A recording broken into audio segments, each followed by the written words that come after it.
ESPN senior NBA insiders had a busy couple of days. Adrian Wojnarowski, and Woj joins us now on the program. Woj, thanks for joining us. What are the Pelicans doing right now? The statement that came out almost felt like they're saying, you're not going to bully us into trading Anthony Davis. You're not going to, be tampering with our star. So the approach that the Pelicans have now is what?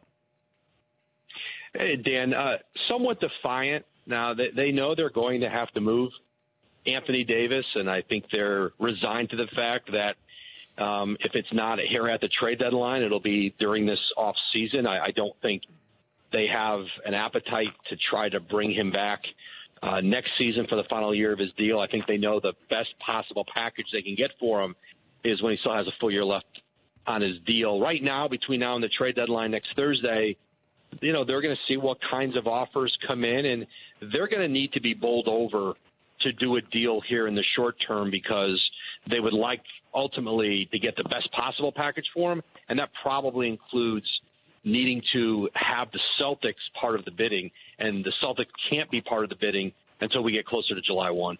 Could the Celtics make this trade in theory and then finalize it in July when they're officially allowed to bring him in? Yes. I don't know that they would agree to a deal structure this far out, especially during the season. Yeah. But once the season's over, especially when there's draft picks involved, and Boston could have more than one pick in this coming draft, you see this a lot where a team's drafting for somebody else on draft night, and then the deal and then all the pieces and the trade is finalized on July 1. So even though they technically can't do the deal until July 1, once Kyrie Irving's a free agent, they could have an agreement in place well before then. What's the Lakers' approach? What's their game plan? They're going to be aggressive. They're going to make an offer, maybe more than one offer. I think they're going to try to piece together their young assets and some combination of them, and I'm sure draft picks or a pick, and try to get this done before the trade deadline next week. There's a window here for them to try to do this without the Celtics really being involved. But the hard part for the Lakers, twofold. One, the Pelicans are not dying to send him to L.A., and the Lakers went through this last year with Kawhi Leonard. They felt that the Spurs never really were going to move Kawhi Leonard to them at that time. Now the Spurs felt like the offer wasn't good enough. So, but the Pelicans, I think the Pelican sense is whatever the Lakers' best offer is at the trade deadline, it's still going to be there for us in 2 or 3 months. It's not going to go anywhere in the off season. They want Anthony Davis, and they'll assuredly ante up, like I said, some combination of their young players and picks. Yeah, the timing of his announcement I found curious. You got a similar agent with LeBron James, but the fact that he announced it now with the trade deadline February 7th, is that just a coincidence? No, it's not a coincidence, and it gave them, it gave them essentially almost a 2-week runway. The team knew about it over the weekend. We reported it on Monday morning, so the team had a couple of days head start on it, but.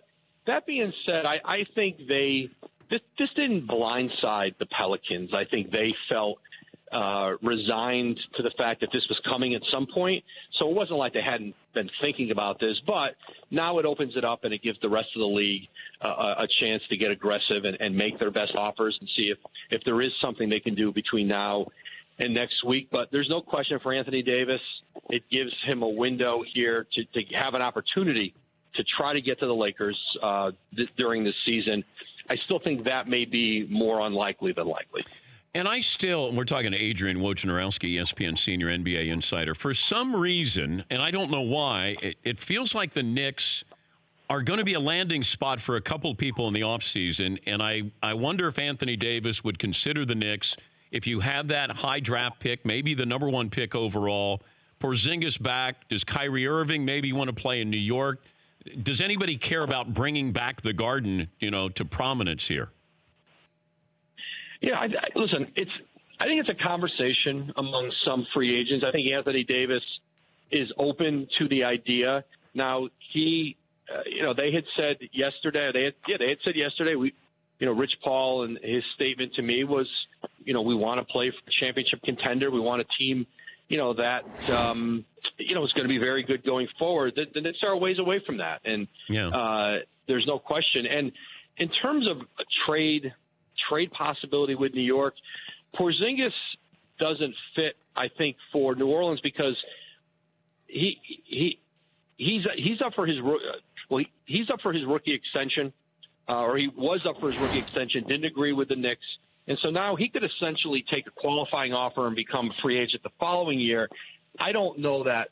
And I don't know that Porzingis is dying to go to New Orleans and then sign with them. That would make it hard for them to do a trade. I think the one way that New York could be in this is if this extends into the spring and the Knicks get the number 1 pick in the draft, and then the Pelicans say, okay, is the number 1 pick and a chance presumably to get Zion Williamson, is that better to us than maybe Boston, who could give us multiple picks, but, they're not going to be – they may not be top 5 or 6, and we think we – can market and build around Zion Williamson. I think that's a pathway, but I don't think that is likely. I think Boston can just offer so much more in terms of picks and young players, and the Lakers have a very good group of young players that they could offer up. And there's going to be other teams, and I think there's going to be other teams aggressive who are willing to bring in Anthony Davis as a rental to try to win right now. And remember, you have him under contract next season, too. So you could have Anthony Davis for the rest of this year and then a whole other year. Give me the other big name that you think will be dealt prior. Well, that could be dealt prior to the trade deadline. Anybody that would shock me? I don't know that there'll be anybody that'll shock you. Certainly Marc Gasol, Mike Conley, Memphis is talking on both players. I think that there's certainly interest in both players. And I think those are two players that, could be very impactful based on where they land. But I don't know that there's a market right now with really any star player available outside of, obviously, Davis and the two in Memphis. If you had to bet a week's pay of where Anthony Davis will be in a month? I think a month. I think he's probably still with the Pelicans. Okay, so nothing's going to happen until the offseason.